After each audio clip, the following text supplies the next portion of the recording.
Have you ever thought about how freaking weird reviewing music is? Like this is coming from someone whose most recent video is a music review, and whose most popular video is ranking every single song by 21 Pilots. Um, which reminds me, I'm gonna have to redo that list whenever their next album comes out. But thanks to those two videos that I've made, I've started to question how I rate music, especially after realizing how flexible my opinion is. Like it's not even funny, because even now, a month plus change after I released the Conditions of a Punk video, there are some songs on that album that I would rate differently. And I don't know about you, but like when I hear a song for the first time, my first thoughts are purely instinctual. Like I don't analyze the song to figure out whether I like it or not. I automatically like or dislike it. Then I analyze it to better articulate why that is. Like sometimes it's easy to figure out why. Like so easy that you know the why immediately after listening to a song. At the same time that you know whether or not you like it. For example, if you were listening to a dream pop song where the chorus was interrupted with 5 seconds of nails on the chalkboard, you probably don't have to stop and think, I feel like I had a negative reaction to that melody. I wonder why that is. But other times, when a song is competently put together, yet you still feel uneasy about it, or when nearly every single song in a certain genre turns you off, it's much more difficult to pinpoint why you feel a certain way about a song. It'd be so convenient if I just had a freaking checklist of standard items that I could go through every time I critique a song. But at the same time, if one of those items was not country, that'd be a pretty freaking lousy checklist. Like, why do I think Formidable by 21 Pilots is an incredibly mid-tier song, but then love it whenever I'm on a long drive at night when it's pitch black outside and I'm one of 2 cars on the road? Like, music is so contextual. And I think that's one of the reasons I'm having this existential music review crisis. How can I assign a static number to a song that's supposed to represent my feelings towards it when my feelings are so dependent on my feelings? What if I just connected my rating to a mood ring that I could wear while riding a mood swing? If I can give several different ratings to the same song based on different conditions, do I take the mean, median, or mode of the values? But what are these circumstances that change my rating? Like, yeah, we've established mood. Like, I more frequently listen to sad songs when I'm sad, or at least when I'm relaxed and contemplative while lying in bed staring at the ceiling. So if I go into a happy song while sad, it's probably gonna rub me the wrong way.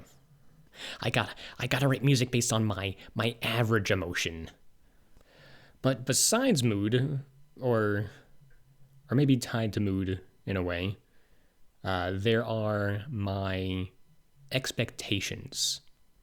If this is the 5th album I'm hearing from an artist, my expectations will be ruled by the previous 4, even if I don't realize it, and even if I think I'm too good for that to happen to me.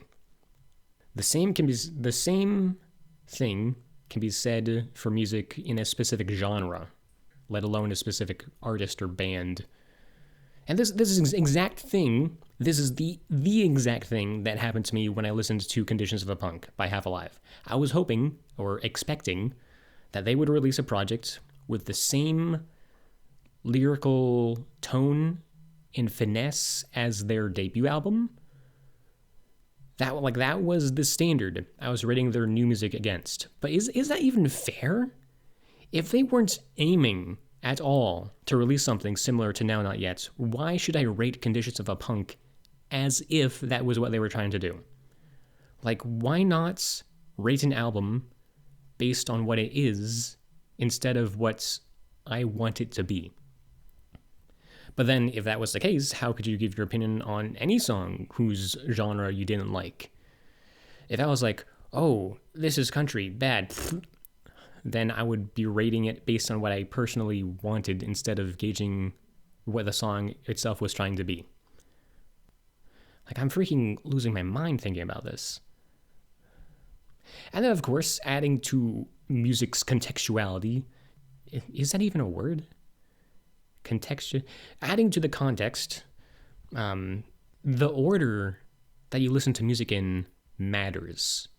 Or rather, your experience with music up until this point determines whether you like the next song that you listen to. If you listen to 1,000 country songs, first of all, I'm sorry, but second of all, you would enjoy the songs less and less because you become so used to the country song formula that they would lose all sense of novelty. Like, every song would be, I've heard this before. It'd get dull real fast. But seriously, that explains why so many professional music critics like experimental music. For them, who listen to hours upon hours of music every day as their job, whenever they hear something different and fresh, it must be like, freaking finally.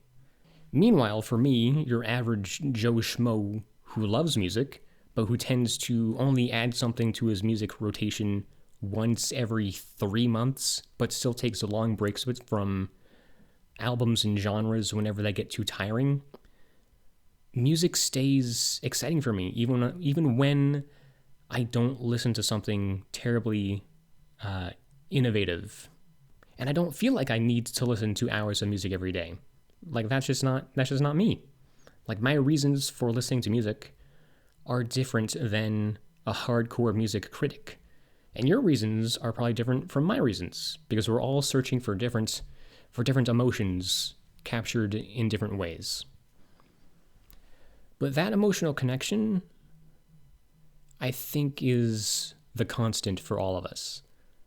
We all want a song that we can connect with, whether that be a powerful freaking dance tune or something more subtle. And learning why people listen to the music they do, what exactly they're looking for, and why they have a connection with a certain song, that's freaking amazing. That is the reason to discuss music, to review it. Not for your score of a song or an album to be the end of the discussion, but the beginning of it. I'm still getting comments on my 21 Pilots video from freaking 2 years ago, and I still love reading them. Specifically the ones that do what I was saying, sharing why they like a song, even if and especially if it's a song that I said I didn't enjoy. Because through them, I might make a connection to a song that I wouldn't have made on my own. There was one comment in particular that stuck out to me, about the song Ruby. And they mentioned how every time they see a sunset now, they think of that song because of the lyric video. And they were so sincere in how much they loved that song that it made me rethink my opinion of it. So I guess I'd rephrase my saying, reviewing music is weird, to reviewing music in a vacuum is weird. Reviewing music publicly without intending to consider and understand the perspective of others, that's weird. Because music is amazing. So, go listen to some.